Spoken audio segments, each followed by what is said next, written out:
बिस्मिल्लाहिर्रहमानिर्रहीम अस्सलामु अलैकुम वरहमतुल्लाहि वबरकातुहू। मेरा नाम है डॉक्टर मोहम्मद मुज़म्मिल हसन। एक नए सेशन के साथ आपकी खिदमत में हाज़िर हैं। आपकी खिदमत में अब एक सेशन जो है हम फिजिबिलिटीज़ का शुरू करेंगे। कई सारे बिज़नेस प्लान आपके साथ डिस्कस करेंगे और उसकी जो हक़ाइक़ हैं वो आपके सामने रखने की कोशिश करेंगे। बहुत आसान होता है जी चीज़ों को बढ़ा चढ़ा कर बयान करना, और हमारे यहाँ पर एक ट्रेंड है यूट्यूब पे कि आप अजीबो-गरीब बातें करें और आपको मिलियंस में व्यूज़ मिल जाते हैं, लेकिन उससे कई सारे लोगों का नुकसान ज़रूर हो जाता है। तो इंशाल्लाह अब आपके खिदमत में फिजिबिलिटी रिपोर्ट्स पेश करेंगे हक़ाइक़ पर, जो इंशाअल्लाहुल अज़ीज़ जो मबनी होगी। अकेली भैंसें रखना चाहते हैं, अकेली गायें रखना चाहते हैं, भैंसें और गायें इकट्ठी रखना चाहते हैं, वलैती गायें रखनी चाहते हैं, झोटियों पे काम करना चाहते हैं, इन सब पे आपको इंशाल्लाह छोटे छोटे सेशन करेंगे 8-8 10-10 मिनट के, और आपको बताएंगे कि इसमें आखिर रिटर्न्स क्या हैं। पैसे लगाते हैं तो आपको रिटर्न क्या आता है, और बड़ा ही हकीकत पर मबनी आपको ये बताएंगे। कोई लंबी चौड़ी फड़े आपके सामने नहीं मारेंगे, अपने 12 साल तजर्बे में जो चीज़ें हमने सीखी हैं वो आपके सामने रखेंगे। तो शुरू करते हैं जी। आज का जो सेशन होगा वो हमारा होगा बफलो की फिजिबिलिटी पे, कि बफलो को रखना कैसा है, भैंसें रखना कैसा है। अगर आपके पास पैसे हैं, आप पाकिस्तान से बाहर बैठे हैं, आप पाकिस्तान में बैठे हैं, तो भैंसें रखना कैसा है अगर आप भैंसों का कारोबार करना चाहते हैं। तो पहले नंबर पे पाकिस्तान में 2 तरह की फार्मिंग हो रही है। कराची में जो लोग रहते हैं वो थोड़ी मुख्तलिफ फार्मिंग करते हैं, जो पंजाब के लोग हैं इनकी फार्मिंग मुख्तलिफ है। कराची में लोग भैंसें लेते हैं, उनसे पूरा सुआ पीते हैं और बाद में उनको कसाई के हाथ कटवा देते हैं। ज़्यादातर लोग ऐसे ही करते हैं। थोड़े लोग हैं जो भैंसों को रखते हैं और आगे ब्रीड करते हैं, बहुत ही थोड़े हैं, आटे में नमक के बराबर। पंजाब में ऐसे नहीं होता। पंजाब में 90% से ज़्यादा फार्मर ऐसे हैं जो भैंसें रखते हैं और उसको आगे ब्रीड भी करते हैं, और यहाँ पे शौकीन हज़रात बहुत पाए जाते हैं। 2-2 3-3 साल कंडम जानवर को भी अपने किले पे बांध लेते हैं। यहाँ पे कुछ ऐसे लोग मौजूद हैं। बहरहाल अगर आप भैंसों की फार्मिंग करना चाहते हैं तो मैं आपके सामने डिटेल रख देता हूँ, ठीक है। सबसे पहले ऐसी भैंस आपने मार्केट से ख़रीदनी है जो आपको एक सुए का कम से कम 3000 लीटर दूध दे।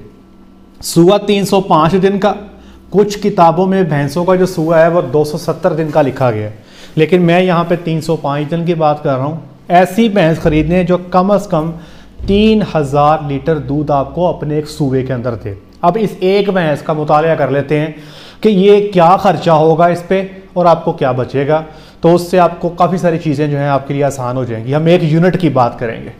तो एक भैंस जो 3000 लीटर दूध देगी आपको, अब इस वक्त पाकिस्तान में मुख्तलिफ जगहों पर रेट मुख्तलिफ है। कहीं पे भैंस का दूध 90 रुपये में भी सेल हो रहा है, कहीं पे 100 में सेल हो रहा है, कहीं पे 130 और 150 में भी सेल हो रहा है। अगर आप पिंडी वाली साइड पे चले जाएं तो 150 भी रेट है, 160 भी है इस्लामाबाद वाली साइड पे।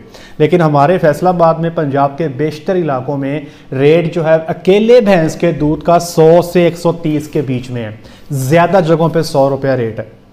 तो मैंने ये जो कैलकुलेशन की है ये मैं 130 रुपये लीटर पे कर रहा हूँ, और अप्रैल के पहले हफ्ते में पंजाब में बुनी होती है रेट की, तब हो सकता है रेट ऊपर नीचे हो जाए। आज जब मैं वीडियो बना रहा हूँ 15 जनवरी को, तो मैं 130 रुपये लीटर दूध की कीमत लगा रहा हूँ।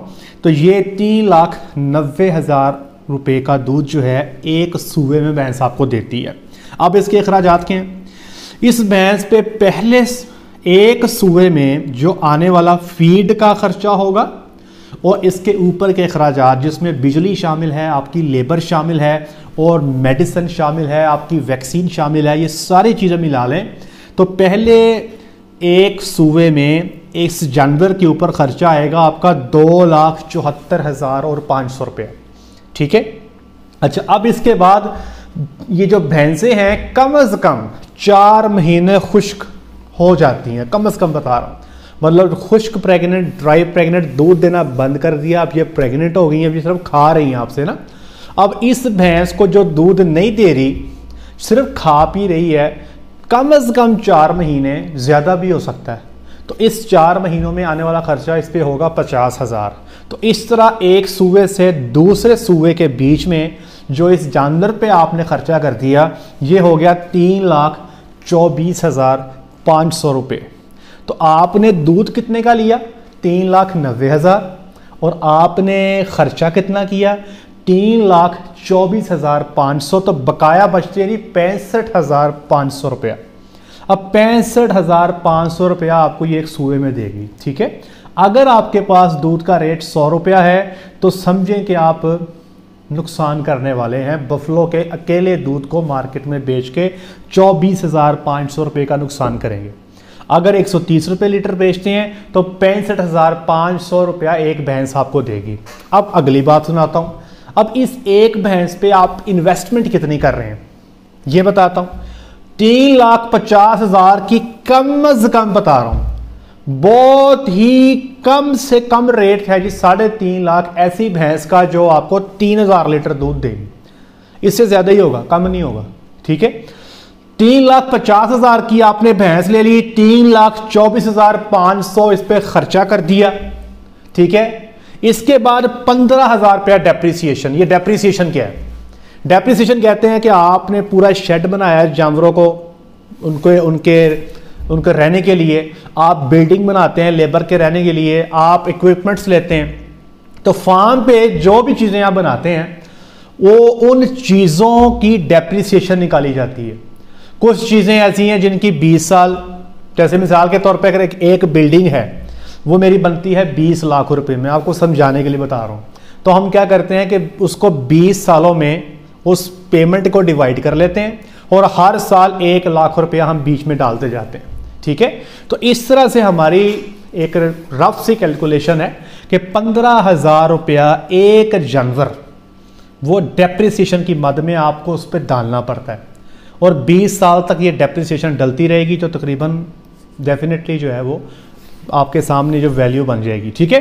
तो ये 6,89,500 रुपया 6,89,500 ये आपकी इन्वेस्टमेंट होगी, जिस पे आपको प्रॉफिट कितना मिल रहा है जी? 65,500 रुपया।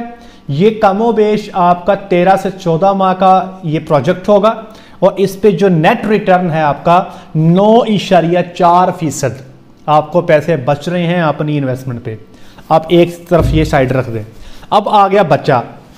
कराची में तो खैर लोग बच्चों को मार्केट में सेल कराते हैं, बहुत कम लोग जो है ना बच्चे अपने साथ लेके जाते हैं, लेके ही नहीं जाते।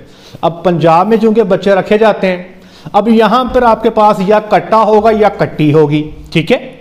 अब साल के बाद जब आप उसकी असेसमेंट करेंगे तो 1 साल का कट्टा या 1 साल की कट्टी, उस पे आपका आने वाला खर्चा होगा 1 लाख रुपया, ठीक है।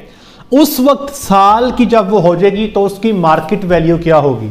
अगर ये कट्टा है तो आपकी मार्केट वैल्यू जो है वो 80,000 रुपया होगी, राउंड अबाउट, ये अंदाजा बता रहा हूं। अगर ये कट्टी है तो तकरीबन 1,35,000 की मार्केट वैल्यू होगी। अब मैंने चूंकि इस पे लाख रुपया लगाया, अगर आप इसको 12 महीनों में खिलाएंगे ना तो ये इंशाल्लाह 1,35,000 की हो जाएगी। अगर आप इसको पूरी खुराक नहीं देंगे, आप इसको साल में 50,000 खिलाएंगे, 60,000 खिलाएंगे तो जारी बात है ये उस हिसाब से ग्रोथ भी नहीं करेगी। अब 1 लाख रुपया आपने कट्टी के ऊपर लगा दिया, ठीक है, कट्टा था या कट्टी थी। 6,89,500 पिछले में जमा कर दें तो ये 7,89,500 की इन्वेस्टमेंट हो गई। और अगर ये कट्टा है तो आपको नेट रिटर्न होगा 8.2%। अगर ये कट्टी है तो नेट रिटर्न होगा 12.7%। अब इसमें रिस्क फैक्टर क्या है? सबसे पहला रिस्क फैक्टर 3,000 लीटर वाली भैंस कैसे इकट्ठी करें? बड़ा मुश्किल काम है भाई, इतनी ही भैंसें इस क्वालिटी की इकट्ठी करना बहुत मुश्किल है। नंबर 2, आपसे भैंसें लेट प्रेग्नेंट होती हैं, टाइम पर प्रेग्नेंट नहीं हो पा रही, ये अगला रिस्क फैक्टर है। अब वो जानवर जो टाइम पे प्रेग्नेंट नहीं हो रहा, वो डेफिनेटली वो जितना सुबह लंबा करता जाएगा, दूध गिरता जाएगा, आपके प्रॉफिट मार्जिन्स कम होते जाएंगे। जानवर बच्चा फेंक देता है, 4 माह का प्रेग्नेंट है, 3 माह का प्रेग्नेंट है, दूध भी कम कर गया, बच्चा फेंक देता है, ये फिर लॉस की शक्ल में सामने आएगा। जानवर को बीमारी हो जाती है, वो 3,000 लीटर दूध दे ही नहीं पाता, उसको साड़ू हो जाता है, पेट खराब हो जाता है, 100 मसाइल बन सकते हैं। जानवर की एक्सपायरी भी तो हो सकती है ना, वो एक्सपायरी बच्चे में भी हो सकती है, वो एक्सपायरी लार्ज अडल्ट एनिमल की भी हो सकती है। हाँ बिल्कुल ठीक बात है, भैंसों में एक्सपायरी थोड़ी है लेकिन हो सकती है। फिर अगला मसला दूध का रेट। आजकल लोग कहते हैं यार दूध बढ़ गया, हमसे दूध ही कोई नहीं ले रहा। ऐसे भी पाकिस्तान में इलाके हैं जहाँ पे प्रॉब्लम ये है कि दूध कोई ले ही नहीं रहा। तो ये सारे रिस्क फैक्टर आपके साथ हैं, और ये चूंकि लेट प्रेगनेंसी के इशू भी आने ही आने, आपने देखना है कि इसको कम करना है आपने। अबॉर्शन हो जाती है, हर फार्म पे होती है। आपको मास्टाइटिस साड़ू का मसला बनना ही बनना है। हाँ, अपनी मैनेजमेंट से आप कम कर सकते हैं, ख़त्म किसी थोड़े दौरानिए के लिए 1-8 महीने ख़त्म कर सकते हैं, लेकिन केसेस इक्का दुक्का चलते रहते हैं। एक्सपायरी छोटे बच्चों में हो जाती है, ठीक है, लार्ज कैटल में भी कभी कभार हो जाती है। दूध के रेट का हमारा आपको पता है यूनिवर्सल प्रॉब्लम है। तो इन तमाम चीज़ों के साथ अब आपने फैसला करना है कि क्या आप बफलो फार्मिंग अकेली करना चाहते हैं, क्या ये वायबल है, क्या भैंस एक कमर्शियली वायबल एनिमल है? मेरे हिसाब से तो नहीं है। मेरे हिसाब से भैंस की कमर्शियल वायबिलिटी कब बनती है? अगर भैंस के दूध का रेट 160 से 170 रुपये लीटर हो, या फिर आप भैंस के दूध से आप वैल्यू एडेड प्रोडक्ट्स बना रहे हो, जैसे आपका पनीर है, एग्जांपल दे रहा हूँ, ठीक है, आपका दही है, आपका घी है।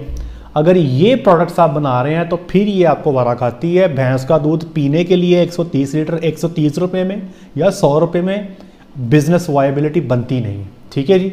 ये थी कुछ हकाइक भैंस की फार्मिंग के हवाले से।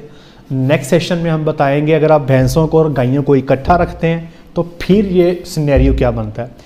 अपनी राय का इजहार ज़रूर कीजिएगा, कमेंट सेक्शन में ज़रूर लिखिएगा कि आप भैंसें अगर अकेली आपने रखी हैं तो आप कितना मुनाफा कमा रहे हैं। आज तक के लिए इतना ही। अपना ख्याल रखिएगा, दुआ में याद रखिएगा, 5 वक्त की नमाज अदा कीजिएगा। अस्सलामु अलैकुम।